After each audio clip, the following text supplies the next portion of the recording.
Trailblazers Uncut. It is our lives once a week. We are chatting with female entrepreneurs that we've connected with through the work that we do. And it's really to hear the raw truth about being an entrepreneur. So it's just real talk with real women, no fluff, no filters, no fiction, just down-to-earth conversations about what it actually takes to run a business. So today, I'm really pleased that we have Ruby Raut with us, who is founder of WUKA, Wake Up and Kick Ass. Yes, thank you. Thank you for having me. Yes, Wake Up, Kick Ass. That's who we are. Period underwear brand, period care brand, more into going into more care product as well soon.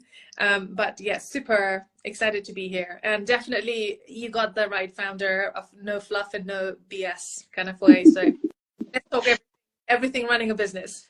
I think, to be honest with you, Ruby, I just gravitate towards those types of ladies because there are times I think some people think I'm all pink and fluffy, and they'll realise that my language sometimes can be quite not pink or fluffy. So there are times we have a bit of swearing and cursing going on in the office as well, and we are definitely kick-ass women up here in the north.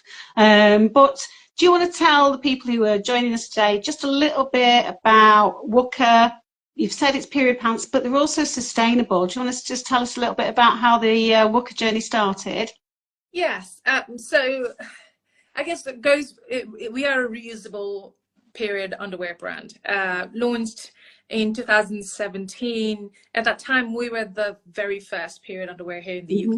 It's a very new concept at that time. However, there were some great movement happening around plastic-free solutions, plastic-free alternatives. You had David Attenborough and Greta Thunberg leading the whole climate crisis at that time. So we were really at the forefront of how we can change that habit and be more sustainable. And the product very much grew up from my growing up in Nepal, and I was there till I was 20 years old, and my experience of period and period product were very different to what we get in here. We call it here period poverty, but that's how I lived my life. I don't have the right kind of period product, but also toilet facilities, changing facilities. There used to be many times when you do sports and your period product would literally fall off on the ground, and creating this huge embarrassment and shame around period. But I also was not allowed to stay at home when I was on my period. My first period was my mom told me that I can't see my dad, so I was sent to my aunt's house. And pretty much locked in one room where food plate and cups were even passed on the floor. So very much seen as this dirty subject or dirty person kind of thing. So for me, when I moved to UK when I was 20, it was just completely this overwhelming experience. Wow, you go to a supermarket aisle, pretty much an entire aisle is just dedicated to period care. And I never had so much choices in my life. I never had to think about what I'm going to do with my used pads or tampons. Tampons was so new to me. So, but when did I go? 2014, I went to university. I did environmental science, and that's why I really look up to David Attenborough, and really wanted to make some kind of sustainable choice or work in that sector. So when I went to the supermarket aisle to see, pretty much every product has got plastic in them. So I thought I'll just take the matter in my own hands. And basically it was just a project, an idea that I put up in Kickstarter, and I was telling my story. 2 weeks, 120 people thought it was a brilliant idea. I raised £7,000, and that's how it all started.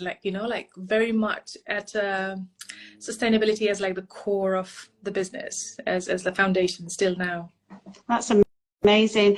But it's inspiring to hear how you started that from your own personal experience in Nepal. And I think we think everybody's got it bad in different ways, but obviously your experience being in Nepal is quite shocking, really, and very different. We've got so much choice here, but what's really good is WUKA is a choice that is plastic free and is good for the environment.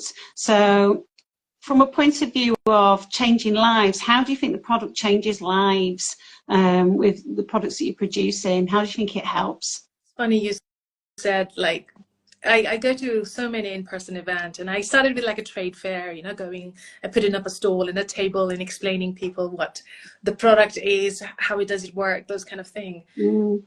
7 years in, I go to this event and people literally come and give me the biggest hug and say, like, you've completely changed my daughter's life, you know? And it feels like slightly overwhelming. Like, when was the last time you went to any brand and gave a hug and said, like, you completely changed life?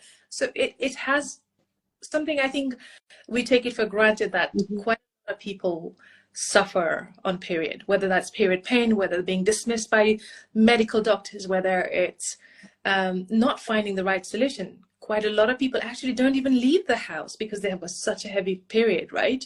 So girls who have got sensory issues. So we are touching lives of so many people.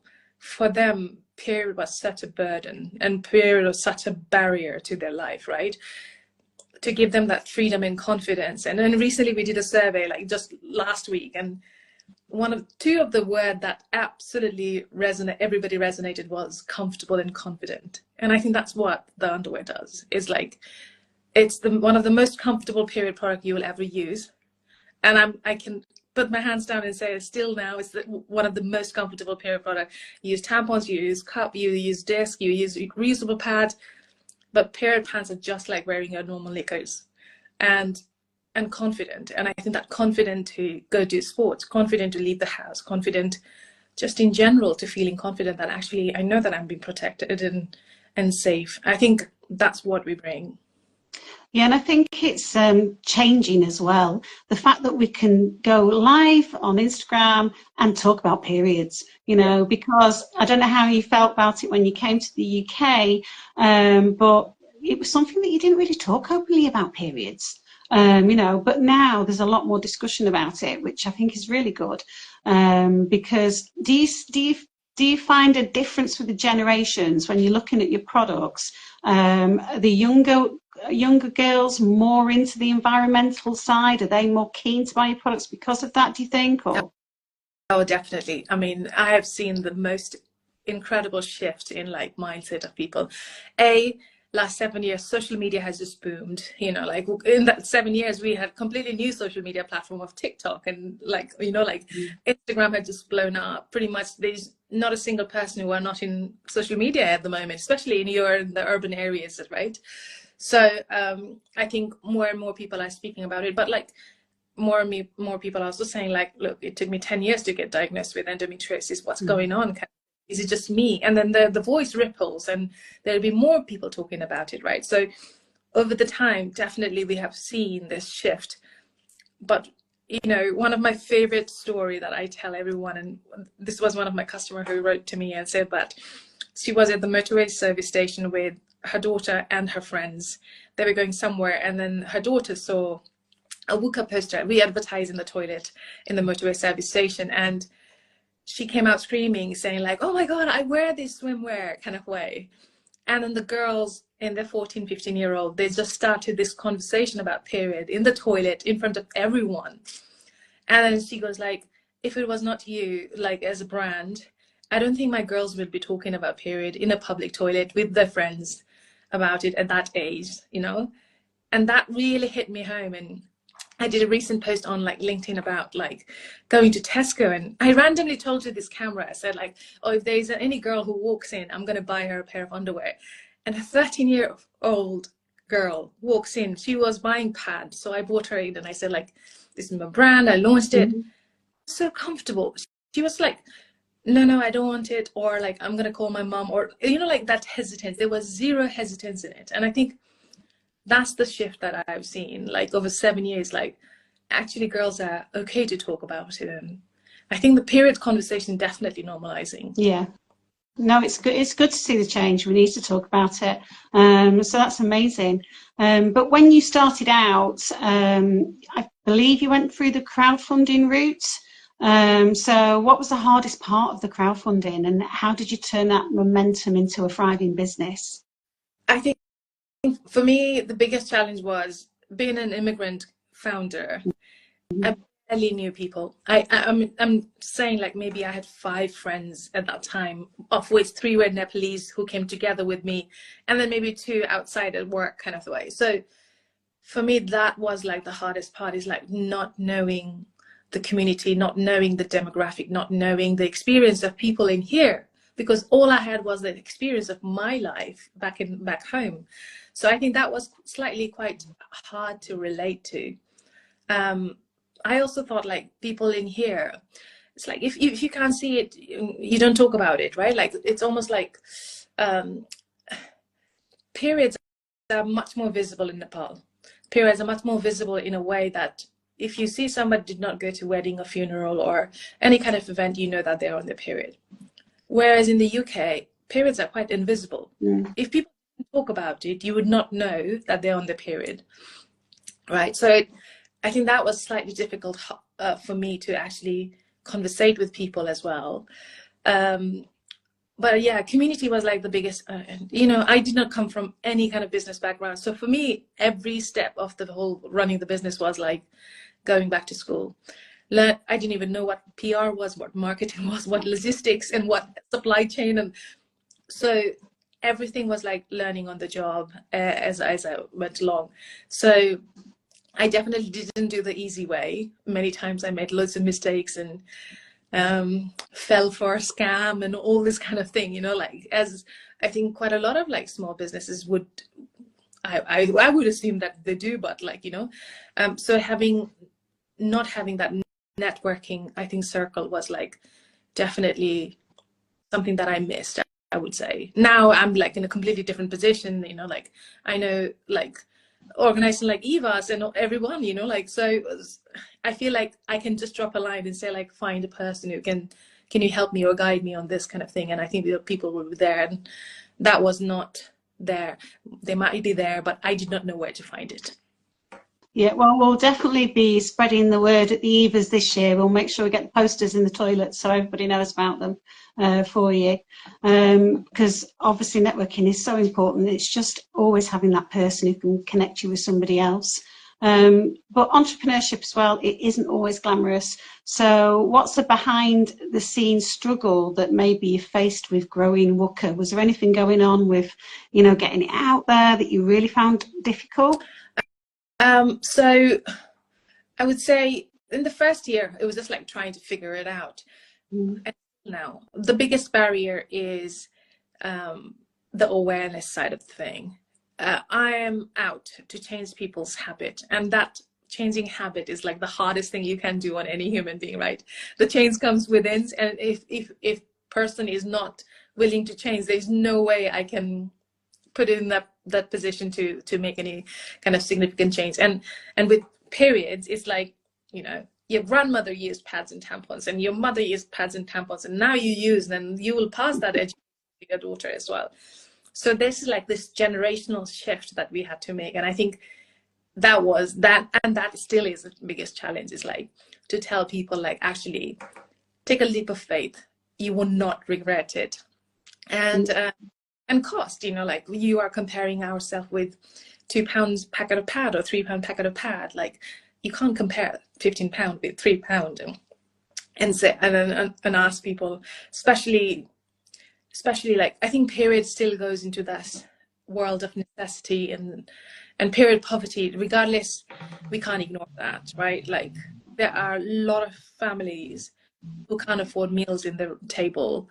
And I can't go and say like buy a £15 pair of underwear. So I think that makes it a little bit more challenging as well. For me, and funding definitely. I mean, in the first few years, I didn't actually need funding. I was just trying to figure it out, like, okay, how to run a business and all this kind of thing. But that last couple of years, that has been like the biggest challenge, I would say. Investor really don't believe women.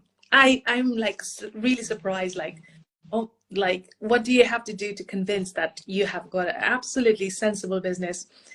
It makes profit, you know, we are never run on debt. It's a growing business, you know, over the last 5-6 years we grew. 1,400%. So I'm sorry, like, what do you expect kind of way? So, but there's always this expectation of like exponential kind of growth. It's like that all comes with a cost, right? And you can't expect that from a small business, I would say, and especially female founded business as well, especially taboo category. Quite a lot of like male investors don't get it as well. So yeah, quite a lot of, I would say, in the landscape of funding, you know, less than 2% of funding actually goes to female founders. So it's quite hard. Yeah, and I'm really, I can't believe you're saying that again. It's like I hear it all the time. And I literally this morning sat in a meeting that was all about funding and brought up the fact that women are not funded as well as men again. And we were talking about some of the reasons behind that. So I think we should pick up this conversation about the funding aspect as well after this call, because I'm knocking on loads of doors saying you need to be listening to us. We've got women who want some funding and they're struggling to get it. So I'd be interested in picking up that conversation to find out why, what's the reaction you're getting in regards to that. You know, I think women as a consumer have got 70% of the women are like has the pocket power of buying in the economy at the moment, right? 70%, and yet they don't believe in a female founded business. It's just absolutely, I don't know. And also government should do something about it. I find it recently posted as well. And I was at this Lancaster House, Goldman Sachs program kind of thing. They were doing this manifesto agenda. Frankly, quite a lot of businesses are moving out of this country because of that entrepreneurial tax of 18%. Like if you sell a business later down the line, you're having to pay tax again on top of everything. Like the corporation tax itself winds me out because you are not letting a business grow. If you take 20% cut on the profit that you make, like how are business supposed to invest back into the business, right? Like if government keeps on taking all the tax. I'm with you on that. I hate October when my bill needs paying every year, and I'm like, there's a bit of swearing going on in my office around that time, I can tell you. Yeah, it's quite interesting, I would say. I think government definitely has some role to play to support at least female founded business or at least small businesses who are doing like, you know. Yeah, you were talking before about the cost of the pants, but obviously they can be, the whole point is they're sustainable, they can be washed, reworn, etc. But obviously it's changing people's habits, and I know we are creatures of habits. But one of the things I believe you did do was to help in the fight against abolishing the VAT. So how has that helped with the costings? Yes, so that campaign was nearly 5.5 years. Again, the government related thing does not happen very easily and fast. So being the first brand, innovation brand, there was no category of period underwear within the period product category. So we had to ask them to add it. And then obviously they thought that it looks like clothing, so put a 20% VAT. We managed to get it removed. And we actually reflected the price on our product. So our product compared to 2023, in 2024 and 2025 is 20% less cheaper than that. So, and then again, you know, when there was a tampon tax of 5%, I doubt if any company gave back the VAT to they did not. They put the profit itself. But my idea was like, I'm sorry, but like women should not pay the government to bleed. That's the thing, right? Like, so we gave it back. And definitely last year we saw nearly 30% uptake from consumer who would not otherwise buy period underwear, right? So that was a real growth on our side. Yeah, well, I think that deserves a real thumbs up and a massive woohoo from everybody watching, because not only did you manage to help to have the VAT knocked off, but also you pass it on. So, you know, you're ethical in your business, which is fabulous because it's just helping all your customers. And it's no wonder that your sales went up as a result of that. So well done on that. Thank you. I'm sure there's loads more girls out there who are wearing your pants as a result. Yes, yes. Definitely. And anything that doesn't go to the tax man, I'm all good for. So running a sustainable business while keeping products affordable, it's tough. How are you finding how do you balance your values and the financial realities? Because you've said there you've passed on that 20%, you know, from the VAT. Are you finding, because for me, whenever I look at anything that is to do with sustainability, which we try and do loads on, I'm paying through the nose for it. I'm, you know, things that I'm trying to buy to make us more sustainable. Do you find that when you're looking at, you know, creating your products? You know, it's so difficult, and I think up until next year, I think we can survive. Since the very beginning, we have never put a price up on any product that we sell, ever, right? Our underwear started from £30 in the early days. Now we sell underwear as cheap as £12 and £10, you know, like, so we have always thought that this need an early adoption, and we need more people to try it so that they can tell more people. And the only way that we could do is through making it affordable.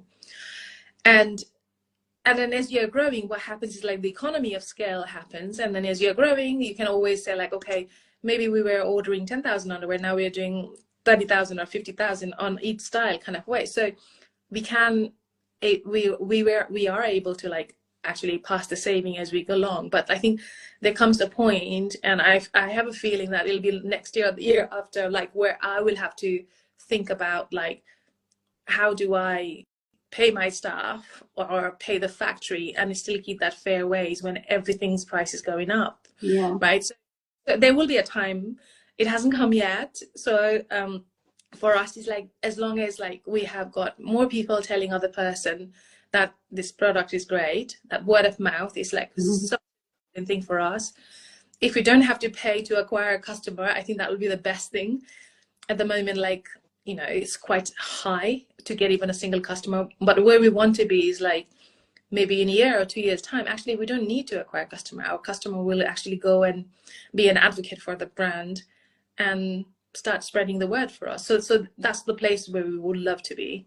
So talking about customers, because we've had lots of ladies joining us on here today, quite a few of them I've said hi to, and I know, how do they get your products? Where can they purchase your products from, Ruby? So you can buy us directly from us, WUKA.co.uk or wukaware.com. You can also buy it on Boots and Tesco and Morrison's, Ocado. We are in like quite a lot of different places, but we might not be available in every store. That's the only problem. But if you buy us online, it's free delivery, so we'll have it shipped to your house in a couple of days. So yeah, online, WUKA.co.uk. That's WUKA.co.uk.